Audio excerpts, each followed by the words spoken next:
മോദിയുടെ കീഴിലുള്ള ഇന്ത്യയുടെ അവസ്ഥ അതിദയനീയം എന്ന് പറയേണ്ടി വരും. സബ് സഹാറൻ രാജ്യങ്ങളെക്കാളും കഷ്ടമാണ് ഇന്ത്യയിലെ ബഹുഭൂരിപക്ഷം ജനങ്ങളുടെയും അവസ്ഥ. ഇതിന്റെ ദയനീയ ചിത്രം വെളിപ്പെടുത്തിക്കൊണ്ടുവന്ന BBC-യുടെ ഈ ന്യൂസ് ഞെട്ടിപ്പിക്കുന്നതാണ്. 140 കോടി ജനങ്ങളുള്ള ഇന്ത്യയിലെ 100 കോടി ജനങ്ങൾക്കും ചെലവാക്കാനുള്ള പണമില്ല എന്നാണ് ഈ റിപ്പോർട്ടിൽ പറയുന്നത്. പ്രായപൂർത്തിയായ ആളുകളുടെ കണക്ക് നോക്കുകയാണെങ്കിൽ ഇന്ത്യയിലെ 90% ആളുകൾക്കും ആവശ്യ സാധനങ്ങൾ വാങ്ങാൻ പോലും ഉള്ള സാമ്പത്തിക സ്ഥിതിയില്ല. ഈ റിപ്പോർട്ടിൽ പറഞ്ഞിരിക്കുന്നത് 100 കോടി ഇന്ത്യക്കാർക്കും ഭക്ഷണം, വസ്ത്രം തുടങ്ങിയ അടിസ്ഥാന ആവശ്യങ്ങൾക്ക് മേൽ മറ്റൊന്നും വാങ്ങിക്കാനുള്ള കപ്പാസിറ്റി ഇല്ല എന്നാണ്. മാസം 25,000 രൂപയുണ്ടാക്കുന്ന ഇന്ത്യക്കാർ ഇന്ത്യയിലെ ഏറ്റവും സമ്പന്നരായ 10% ആളുകളിൽ പെടും എന്നുള്ളതാണ് വസ്തുത. മാസം 15,000 രൂപയോ അതിൽ കൂടുതലോ ഉണ്ടാക്കുന്നത് വെറും 20% ഇന്ത്യക്കാർ മാത്രമാണ്. അതായത് ഇന്ത്യയിലെ 90% ജനങ്ങളും മാസം 15,000 രൂപ പോലും വരുമാനമില്ലാത്തവരാണ്. അത്ര ദയനീയമാണ് ഇന്ത്യയുടെ സ്ഥിതി. ഈ റിപ്പോർട്ടിന്റെ 2ാമത്തെ പാരഗ്രാഫിൽ പറഞ്ഞിരിക്കുന്നത് ഇന്ത്യയിലെ കൺസ്യൂമിംഗ് ക്ലാസ്, അതായത് എന്തെങ്കിലും ചെയ്യാനുള്ള അവസ്ഥയുള്ളവർ മെക്സിക്കോയിലെ മൊത്തം ജനസംഖ്യയുടെ അത്ര മാത്രമേ ഉള്ളൂ എന്നാണ്. ബ്ലൂം വെഞ്ചേഴ്സ് എന്ന വെഞ്ചർ ക്യാപിറ്റൽ ഫേമിന്റെ കണക്കുകൂട്ടൽ പ്രകാരം വെറും 13 അല്ലെങ്കിൽ 14 കോടി ഇന്ത്യക്കാർക്ക് മാത്രമേ എന്തെങ്കിലും ചെയ്യാനുള്ള സാമ്പത്തിക സ്ഥിതിയുള്ളൂ. ബാക്കി വരുന്ന 130 കോടി ജനങ്ങൾക്ക്, അതായത് ഇന്ത്യയിലെ 90% ജനങ്ങൾക്കും കഷ്ടിച്ച് ജീവിച്ചു പോകാൻ പോലുമുള്ള സാമ്പത്തിക സ്ഥിതിയില്ല. അതുപോലെ തന്നെ ഞെട്ടിപ്പിക്കുന്ന മറ്റൊരു കാര്യമാണ് ഇവിടെ പറഞ്ഞിരിക്കുന്നത്.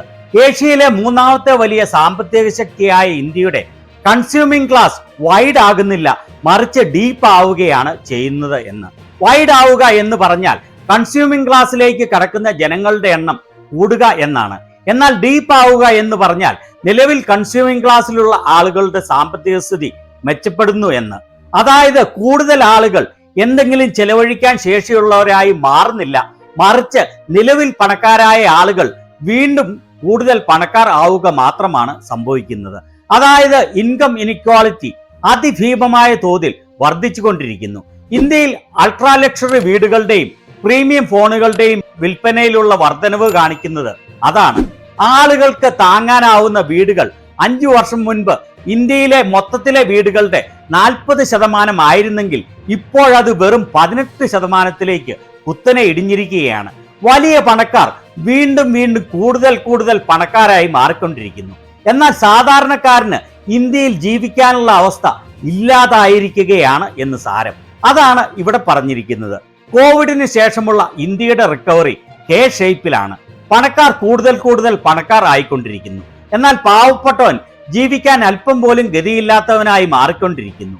1990-ൽ ഇന്ത്യയിലെ മൊത്തം സമ്പത്തിന്റെ 34% മാത്രമായിരുന്നു ടോപ്പ് 10%-ലുള്ള ആളുകളുടെ കൈവശമുണ്ടായിരുന്നത്. എന്നാൽ ഇപ്പോൾ അത് വർദ്ധിച്ച് ഇന്ത്യയുടെ ചരിത്രത്തിലെ ഏറ്റവും മോശമായ സ്ഥിതിയിൽ എത്തിയിരിക്കുകയാണ്. ഇന്ത്യയിലെ സമ്പത്തിന്റെ 58%-ഓളം ഈ ടോപ്പ് 10%-ലുള്ള ആളുകളാണ് കൈവശം വെച്ചിരിക്കുന്നത്.